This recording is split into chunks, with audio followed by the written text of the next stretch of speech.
reading of Bill 9, an act to amend the Ministry of Health and Long-Term Care Act. Mr. Coe. I recognize the member from Whitby-Oshawa. Thank you, Speaker. I move third reading of Bill 9, an act to amend the Ministry of Health and Long-Term Care Act. Has moved third reading of Bill 9, an act to amend the Ministry of Health and Long-Term Care Act. The member from Whitby-Oshawa. Thank you, Speaker. It's a privilege to rise in the legislature this afternoon to debate Bill 9. Speaker, in Ontario, if you're between the ages of 20 and 64, access to post-stroke rehabilitation services such as publicly funded treatment and physiotherapy is greatly restricted. Moreover, qualifying patients only receive a small fraction of their physiotherapy treatment, which can cost thousands of dollars per month. Speaker, Bill 9 aims to correct this and calls on the Minister of Health and Long-Term Care to oversee and promote an evidence-based approach to the provision of physiotherapy services for post-stroke recovery patients of all ages. And Bill 9 also places the control of stroke treatment into the hands of physicians, where it belongs. It's certainly been a long road to get here, Speaker. Just last week, Jim McEwen, who is in the Speaker's gallery, was telling me how he first raised this issue with former MPP John O'Toole, who became a great advocate on this issue, bringing it to the attention of the Minister of Health at that time. Then, a year and a half ago, my predecessor, Christine Elliott, tabled a motion, unanimously adopted in this legislature, which called on the government to find the necessary in-year savings to ensure that those between the ages of 20 and 64 were receiving the care that they needed when recovering from a stroke.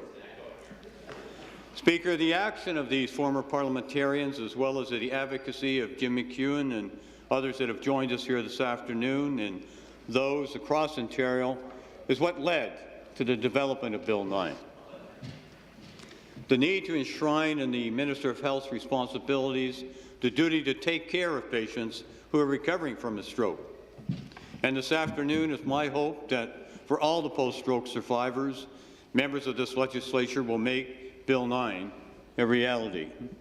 That they will vote, Speaker, in favour of allowing the access to care that is desperately needed by so many recovering from the devastating effects of a stroke. Speaker, along this journey, I've had significant support for Bill 9. And I'd be remiss if I didn't mention the town and city councils to date who have written to me to express their support. Towns and cities like Uxbridge and Addington Highlands and Bluewater, West Grey, Brock, Central Huron, Thessalon, Pickering, South Bruce Peninsula, O'Connor, Vaughan, LaSalle, Stirling Rodwin, Saint-Gouin, Brighton, Oshawa, and of course, the town of Whitby. Speaker, every area of challenge gives out a ray of hope. And the one unchangeable certainty is that nothing is certain or unchangeable. Today, we have an opportunity together to give hope to those who are struggling to make it all the way back. To end the impediment, Speaker, that if you're between the age of 20 and 64, you have less access to rehabilitative services than those who are not. Our young adults are Ontario's future, and they deserve better treatment in a publicly funded healthcare system.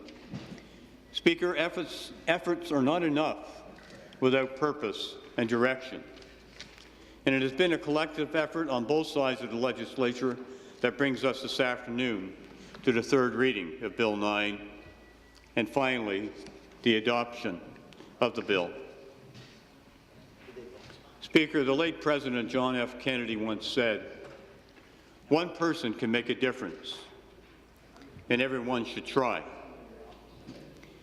Thank you, Jim McEwen,